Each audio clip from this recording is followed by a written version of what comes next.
So this is what ice does to a vehicle. As you can see, it is completely, there we go, covered. Wow. And the whole car is nothing but iced over. And even on the ground, it's very, very slippery. You can tell, look, that's a piece of paper that has been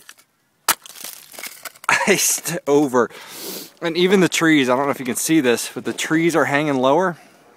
And each branch is individually coated in ice.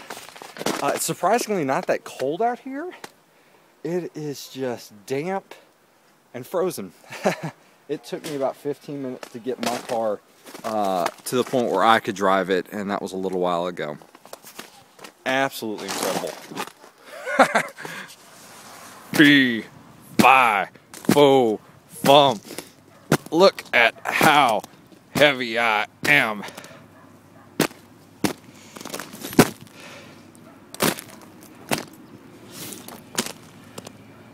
Wow.